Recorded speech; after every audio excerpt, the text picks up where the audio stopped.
Hello and welcome to Manalish Mati English. I am broadcasting Manalish Mati today from Washington, D.C., EMS studio. I've got a special guest today with me. I am Mateseba Kasala. Stay with us.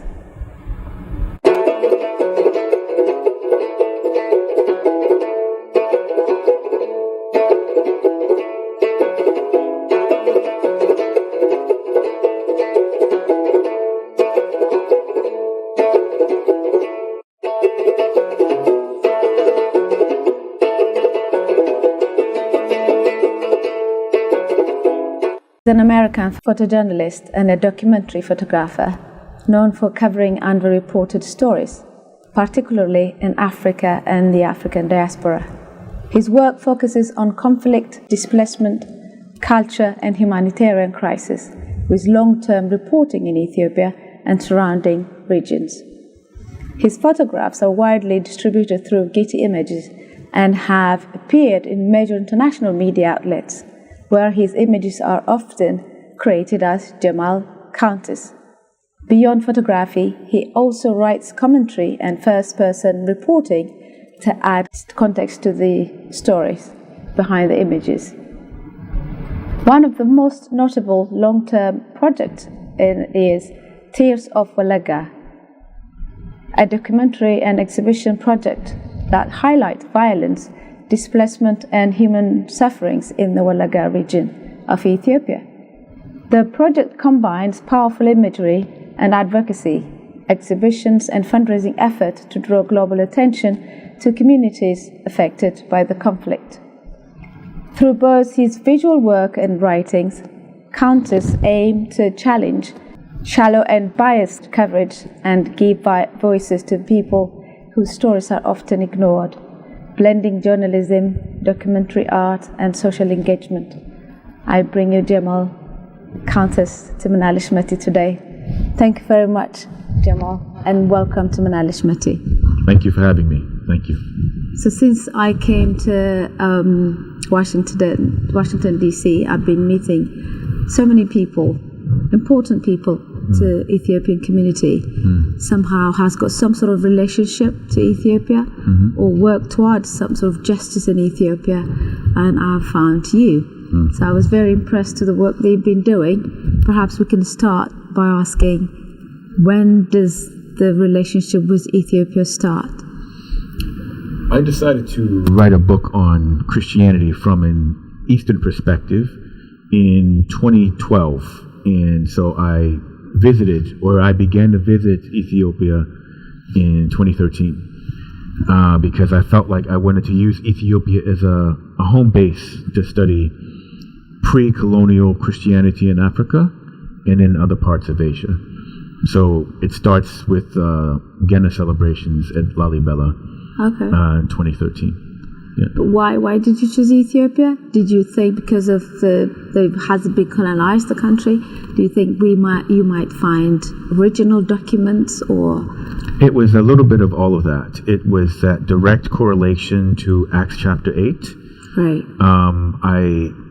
I skirted the notion of the Ark of the Covenant and Makeda and Solomon and Menelik the First. Right. That was kind of in there, but my whole thing was understanding the trade routes that extended across Africa, which seemed to have these Israelitish Jewish satellites along the routes over to West Africa, and the Hebraic nature of the faith and what we saw existing in Ethiopia from 930 BC forward. Right. So, yeah. So the book is called The Book of Christianity. Now the book is going to have a name. The name changes. It's a photo book. That's what's different about it.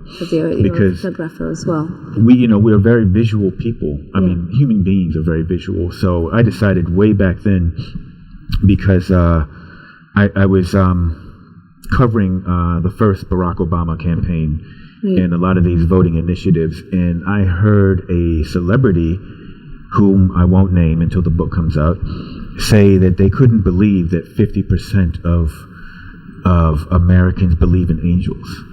And they just went on to kind of berate Christianity. And I'm just like, well, my beliefs are not what you're talking about.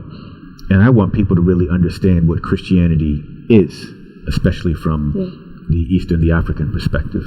You know? Interesting. Yeah. So you went to Ethiopia. Mm-hmm. So where did you start your study? Is Lalibela the first place you've been to? No. I did a little bit of footwork in Addis. Then I went to Gondar. Then I went to Lalibela. Then I came back to Addis. And then so all of the subsequent trips basically expanded to Lake Tana, to Tana Kirkos, to Yeha, to Sion Mariam, to Aksum. Yes, Aksum. The ultimate destination was Debre Damo, which I never made it to. And then it was also what's the other destination at Geshena Mariam. You know, there's all of these places where we have these pilgrimages that I wanted to visit and look at actual documents or church documents, things that were basically kept securely at those locations. Right. And then look at the nature of the faith amongst the people, you know, because that's where you really learn. You learn when you see people practice it every day. That's the essence of theosis. Right. You know, so. What does that make you feel when you see people practicing, in a sense, praying, fasting, you know, doing all these trips, and then having some sort of long-term, stay in monasteries and things like that? How does that make you feel? It's unlike anything I'd felt in my life to that point. Growing up here, I'd had all types of experiences with all types of the several thousand branches of Christianity that exist in the U.S. But I never really felt anything that was putting me in proximity with God and really helping me to develop a true relationship, one-on-one relationship. I was learning concepts through osmosis, just through some really great teachers and guides. Right. But when it came down to me asking the question, well, I want to go and see a Christianity that actually practices Christian principles, Christ principles, you know, godly principles. And I will never forget Tom Roberts, who is an elder in the Ukrainian Orthodox Church. He says, oh, you want to go to Ethiopia? And then one of my other advisors echoed the same sentiment. You want to go to Ethiopia, you know, and you want to start there before you go to India to see the Malankara and the other Orthodox bodies there. But then while you're in Africa, you need to look at the Hebrew roots traditions in the Congo. You need to look at the Yashembe in South Africa. You have to visit the Lemba in Zimbabwe. So I had a list. I had a whole bunch of options to kind of look at that would kind of lead me into, you know, what I was looking for. Right, interesting. So was it easy when you go to Addis Ababa? Yeah, I'm assuming you've been to Selassie or some other churches, and there's all sort of resources you can get from there. Was it easy to get these people to help you around? I actually I had a good helpmate, somebody who eventually became my partner in life, partner in crime, who comes from a priestly family.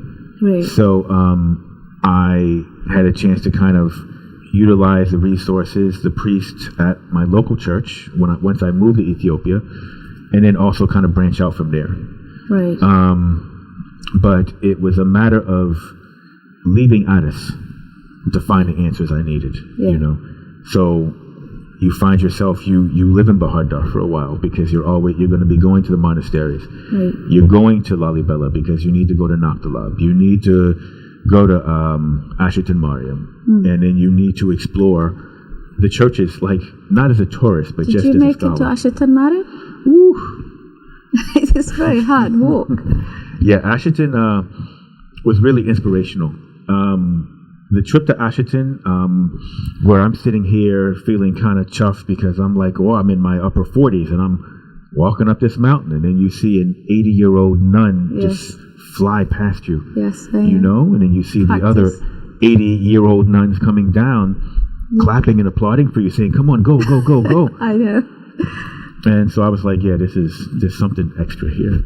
You know, so when you get to It's very high. It is very high. And the altitude as well. The altitude is quite and it's very hard beautiful. for you to breathe. Yes, I've managed to go there as well. But so that is the first church apparently that Lalibela built. Yeah. And apparently he hasn't finished it. Yeah, I was fascinated because we made it to the church that's off the path, but then once you get to that kind of plateau, they say there's another church at the very top. Yeah. Which I didn't go to because I had been enough, you know.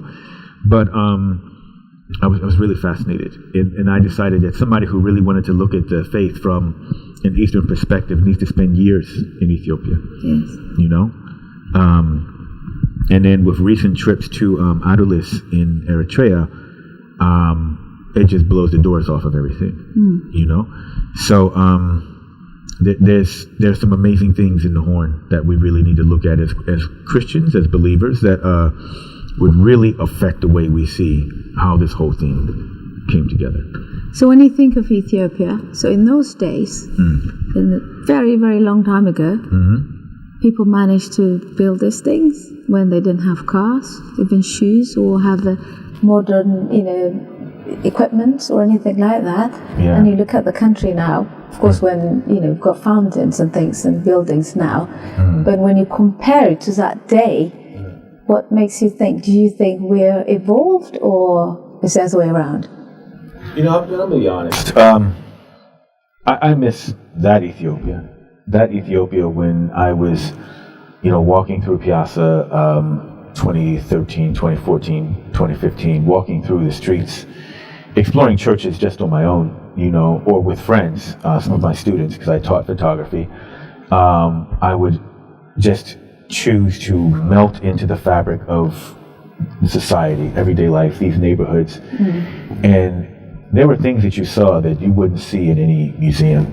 There were cultural and spiritual experiences that you would have just going to, there's a little church, I think it's a Kadra Emirate. I used to stay in Gazanches, and there was a little teeny church I used to go to that was just over a road and next to a river. It's about the size of this room, but you have these experiences, you have these encounters with the divine that you don't have elsewhere. You just don't, So there was a beauty of life back then, I know people may say what the city now is bright and shiny and fountains everywhere, but the spirituality is gone along with the people who used to live there, because a lot of these projects were basically paved. They paved over the lives and the culture of some of the original inhabitants, So. Right, interesting.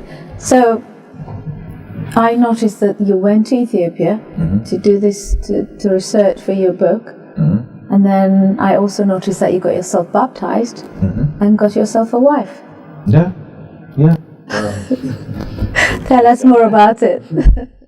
Well, the marriage part took a couple years because I was commuting between New York, LA, and Ethiopia, working in the States and doing my own personally financed research into the church.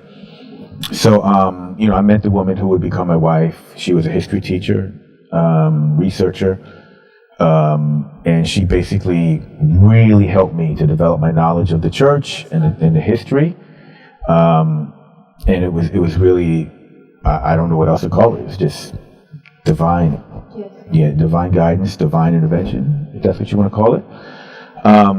What I decided also after, my first trip to Kalubi Gabriel, and, those trips, those 2016 trips to the north, to Lake Tana, to Tana Kirkos, which I think any scholar should make that trip to Tana Kirkos. You should actually just go to every monastery. It's sad to hear that many Ethiopians haven't been to all of these places that you've been. Oh, well, my dream is to basically make those all accessible to anybody who wants to study. And not just come in like typical Ferengi and just take some pictures and get some likes on Instagram. No, it's about really sitting at one of these monasteries, maybe bringing a sleeping bag and spending the night and just kind of having that immersive experience of, that lifestyle or that way of life. I feel the spirit. Yeah, exactly. So, no, it was Kalubi. My first trip to Kalubi, when I saw people who basically had nothing, give everything, share with, this Ferengi, this foreigner. It didn't matter. They just knew that I was going to Kalubi to feel and to see, Yeah.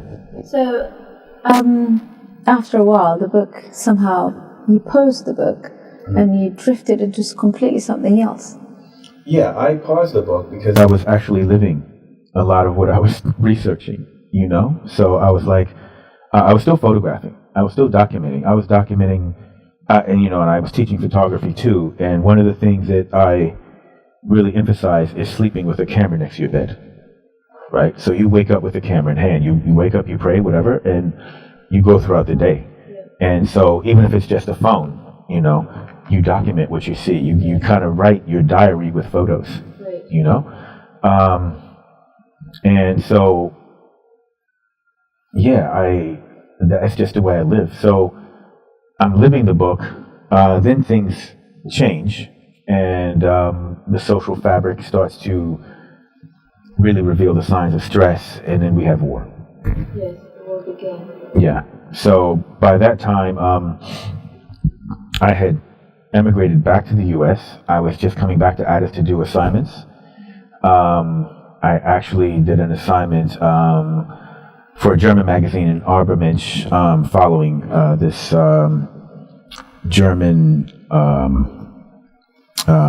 anthropologist, for lack of a better term, around, who was doing amazing work with tree farms in the South.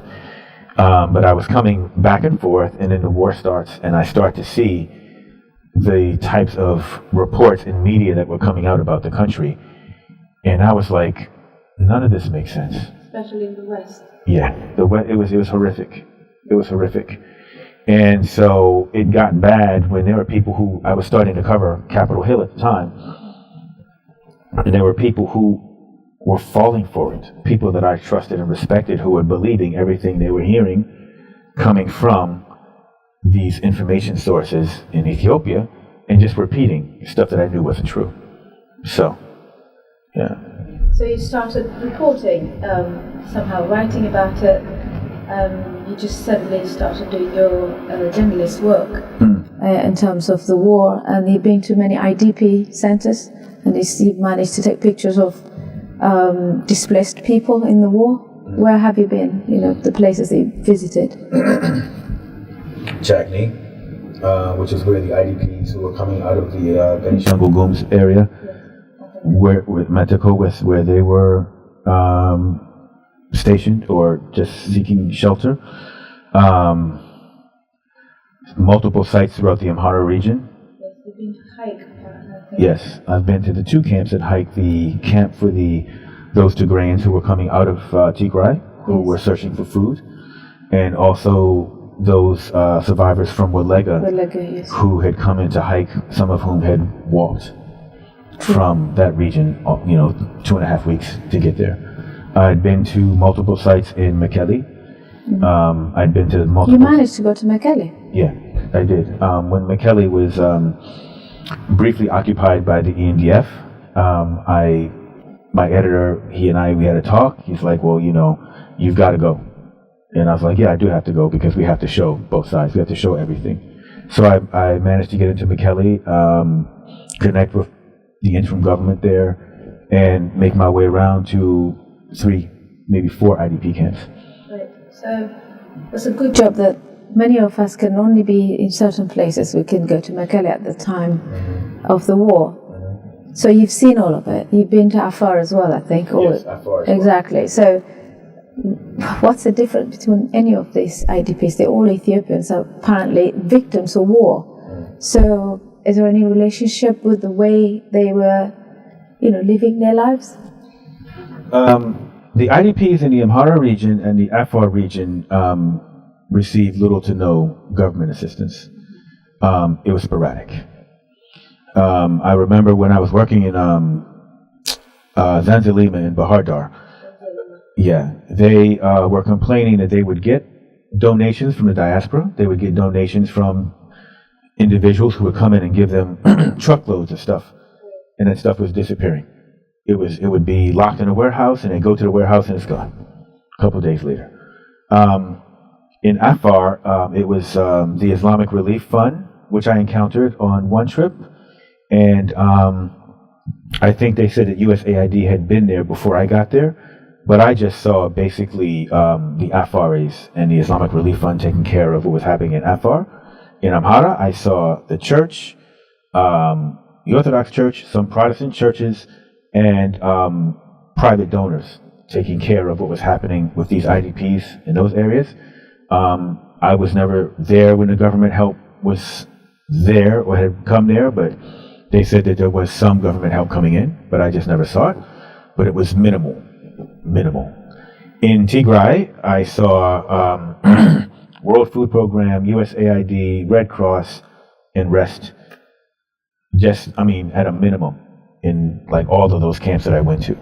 So I saw a tremendous amount of external assistance for the camps in Tigray, in Afar, and Amhara.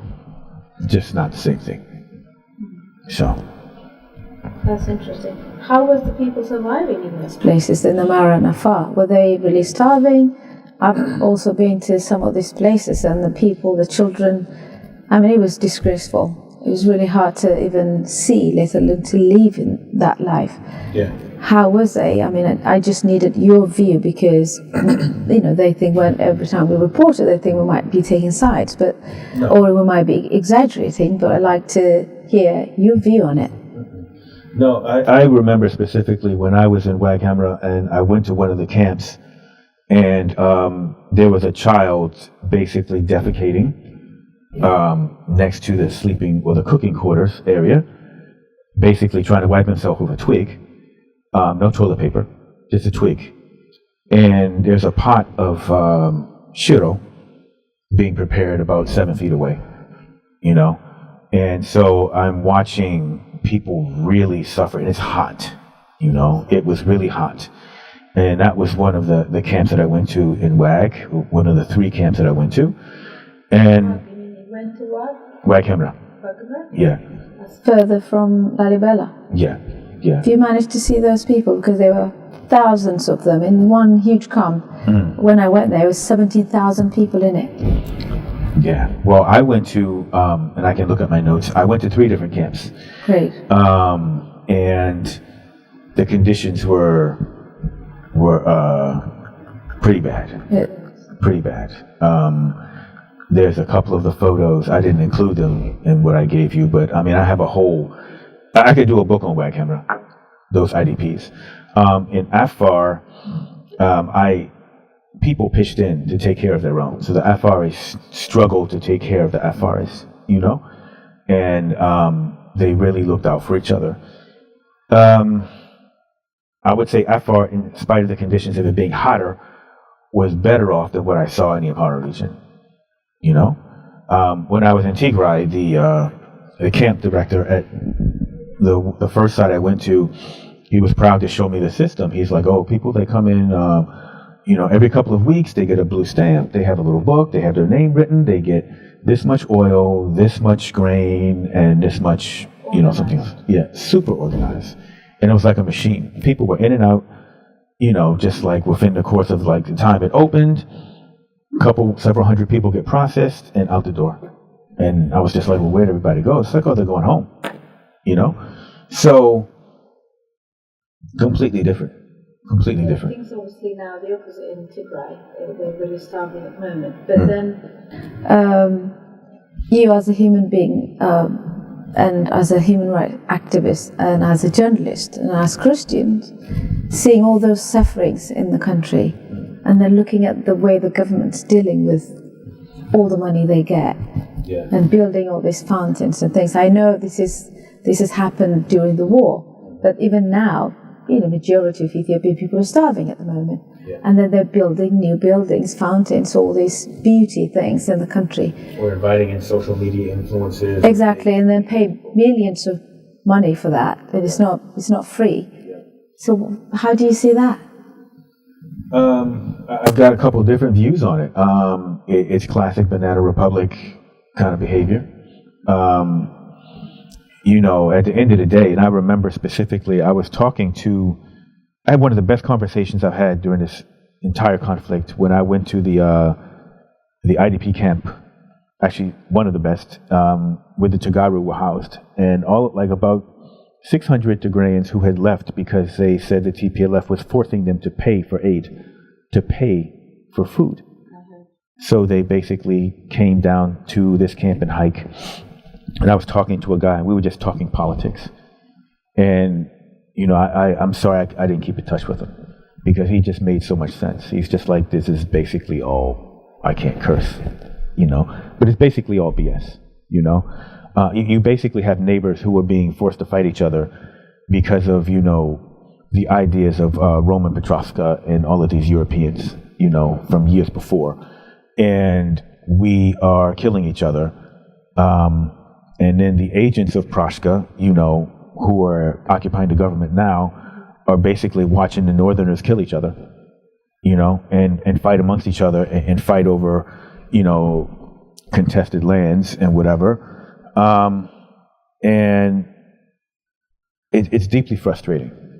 It's deeply frustrating, I am haunted by every face that I went to in every camp.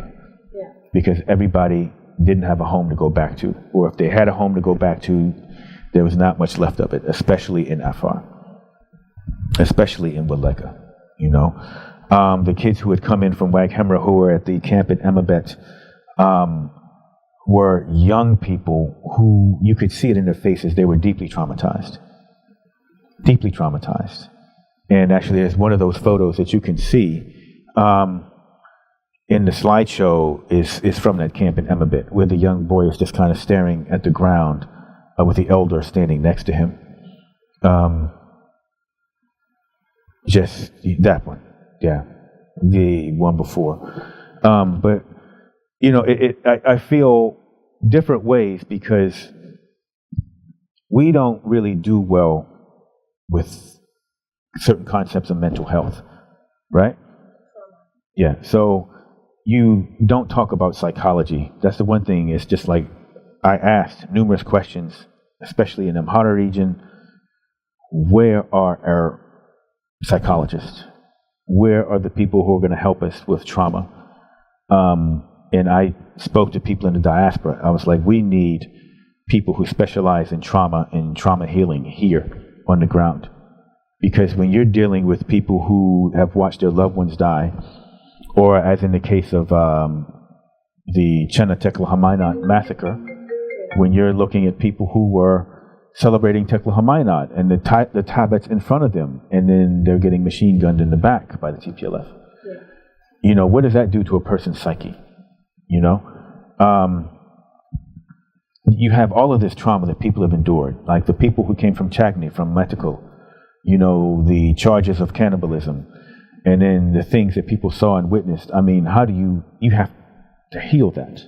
How do you heal that? It's very important. I've always talked about that, but then it's quite it's luxury now because people don't even have a way to survive the day. Then that's coming secondarily if we get to that stage. Let's talk about your measure exhibition. It's called Tears of Wollega, your Wollega Imba. So you have been, this exhibition traveled to various cities, Los Angeles, Toronto, Denver, High Point of University. So first, you also called your website Tears of Wollega. Why? And why especially this exhibition is very important and has to travel all these places? I was taken by the fact that when I spoke to the IDPs in Wollega, or coming from Wollega, that the amount of international news coverage was zero, right? I would ask people, well, like, how many journalists have you spoken to, in regards to the situation, all of these camps I went to, how many journalists have you spoken to? And people will be like, well, in terms of like non-Ethiopian, just you? But I mean, all the Ethiopian outlets came and visited us, So I was like, well, Wollega was just like the last straw for me, Only the private ones, by the way. The governmental mainstream media aren't allowed to report anything to do with Wollega. Those kind of things. Yeah, well, that's probably why I'm banned now. Did you have a really shocked experience about it when you saw them? Well, my shocked experience came after Chagny, because when you're actually seeing people sit in front of you who have the 1,000-yard stare, who are talking about, these guys, they came in and asked for Burberry for the liver of my neighbor or somebody that I knew, they were talking about Christian meat is sweet to eat. And you look at a person, you're like, are you taking a piss right now? Are you shitting me? And it's just like, no, this woman was traumatized. You can see it in her face that like there was something back here where she was just like, we live with these people. And then they turned on us and then they kill us, and they don't just kill us, but it's like when we find our men, they're cannibalized. They don't have any internal organs because they've eaten them. So that, is something that will sit with you. So then when I get to my Kadra and I hear the story, same thing. My neighbors who I had done this and that with, my neighbors just, when the order was given, they turned on us, and they slaughtered us, Chana Tekla Hamaynat, we're at church. Same thing just happens over and over again. The Afar were like, we weren't doing anything, and this happens to us, It starts in Abergali, it goes here, it goes there, et cetera, et cetera, et cetera. And just to kind of dovetail, it's just like on the flip side, when we had gotten through to this town, the major town in Afar where all of these battles took place. Shifra? No, other side of Shifra. Kasagita. Some maps they say Kasagita, others say Darsagita, right? Either way, we're walking through the fields, the hills outside of the town, and there are Tigrayans just there, laying out, like somebody had, threw dead birds out into a field, right? And they said, it was worse when the final battle took place. There were so many Tigrayans laying out, they couldn't carry them all back to Tigray. They started to burn some, which is not Ethiopian culture. The soldiers? The soldiers, the soldiers. Yes, so there were some who were left out in the open, who were just... So do you manage to see that? Yeah, I photo. That's on Getty, but it's done respectfully, regardless of what you may feel about how people were attacked. It's like you have to be respectful of everybody, regardless. You have to be objective. So there are bodies respectfully shown. But I remember on the way to Darsagita, the people that were my escorts, they would mark the halfway point to Darsagita by a soldier who was just left on the side of the road like this. And they say every couple of days he would be more and more deteriorated, but you could smell him from a mile away. So, war is inhumane, completely inhumane. And you really get a quick lesson on just how bad war is, because people suffer a certain way and die a certain way. So all these people had to suffer and lost their life to this end. Yeah. The ones that's gone, they've gone. The one that displaced haven't returned back, and the towns are destroyed. And the two, Getachew Reda and Abiy Ahmed, seem to be having fun together. What does that tell you? They wouldn't be having fun if it weren't for Secretary Blinken. They wouldn't be having fun if it weren't for Joe Biden or Joe Biden's administration. I doubt Joe Biden even knew there was a war in Ethiopia. I mean, I'm not trying to be funny, but I'm serious, Anthony Blinken ran that war. He and the other cohorts. But it's disgusting. It's disgusting. I had enough experiences on both sides to realize I couldn't tell some people apart if you put them next to each other. Your neighbors, your brothers and sisters. And it's disgusting that, a bunch of Ferengi who want to jockey for rights to your natural resources are manipulating the weaker ones amongst you who happen to be in power to make you fight each other. Yeah. So, no, I mean, and it's sad when I look at things online and people go after me and attack me for whatever, right? And it's just what happens when you're online and, you don't worry about that stuff. Yeah. But when you have been to the battlefield and see what they are spreading propaganda about and they don't know that reality, when you go to the battlefield and you see it and you're stepping over people, you're stepping over dead bodies and you're smelling death. No, it's disgusting. It's all disgusting. Well, apparently we still haven't learned from it. We're still at war because the government, as you can see, is very corrupt and, arrogant.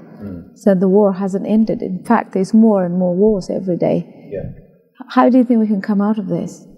Just as an idea. People need to get real. I'll speak from a spiritual perspective. Right. If one ethnic group is being targeted over another, you have to admit it. If the Amhara are being slaughtered, you have to address that and not just say, oh, everybody's dying. No, they're not.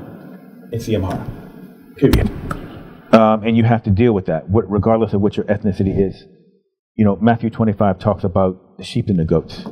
Matthew 25 doesn't say, and I put the, Togaru on my left side and I put the Amhara on my right side. He said, I put the righteous on my right side and the unrighteous on my left side. So all of this crap about ethnicity needs to go to hell, right? Seriously. There needs to be unity based upon that, because once again, God is looking at human beings responding to what he commands versus following their own, ideological bullshit, right? Excuse me, sorry. So there needs to be unity amongst the people in the diaspora communities first, so they can just stop all of this bickering and realize there is an ideology and a group of people who are interested in eliminating all of you Northerners, all of you Semites. They just want you gone. They want you done, right? And they're just playing games and they laugh when you fight amongst each other. But the reality is they want to control the country. They want to build another country on the ashes of your heritage and your culture that goes back 2,500 years, 1,000 years, 2,000 years. Different chapters in your existence. They just want to wipe all that clean and replace it with, something that resembles something in some little juke joint down the street, So I just think that people need to get real about what it is. What are you fighting for? This whole idea of a balkanized Ethiopia is garbage. This is not going to last. It'll just become a cauldron of death. Fight for the country that you knew. Fight to rebuild, restore your lives, your neighbors' lives, your culture. Return to God on God's terms. Period. I'm speaking in a spiritual, not a secular standpoint. Return to God on God's terms. And God's terms are love, compassion, mercy, and justice. Period. You can't do anything without that. Right? So, how's your observation about the diaspora? The diaspora seem to be very active in regards to bringing justice in Ethiopia for many, many years. They seem to be quite divided now at this moment and, feel it looking a bit weak at the moment. They work hard, but not together. What do you think of that? That needs to stop. To me, it's fruitless. And a lot of these people haven't been to places that I've been. They haven't seen what I've seen, felt what I felt. It's like, with these pictures where you see people who are telling their stories and crying, they haven't seen that close up. Yes. They haven't had a chance to basically partake of what might be considered the secondhand trauma, right? They're just looking at pictures and looking at a news clip on YouTube and being kind of galvanized by it, but not galvanized enough to want to, be serious about what's important. If you're serious about saving lives, then you're going to put aside a lot of the trash that you're dealing with. Egos, people jockeying for positions in a government that hasn't even been established yet because the old one is still in power. So, cut the crap. Everybody strategically and tactically organize themselves and figure out where you can best serve. Serve the IDPs. Serve the people who are suffering. You have 30 to 40,000 people who are displaced from the city, who live on the outskirts, who live in marginal conditions, in addition to the several thousand in Debre Birhan and all these other camps that still exist for displaced people. Right. Right. I can't imagine you'll be allowed to go back to Ethiopia. Oh, I'm not. That's obvious. Yeah, I'm not. Right. Yeah, I'm not. So, my only alternative maybe was... one day. Yeah, maybe. One day. Yeah. So this is enough for today. I guess we're running out of time. Thank you so very much, Jamal Countess, for sharing your experiences. I hope I'll see you again. Yes, you will. God willing. Thank you. You've been watching Nalish Met English from Washington, D.C. EMS studio. This is all we have for today. Until I see you, stay safe.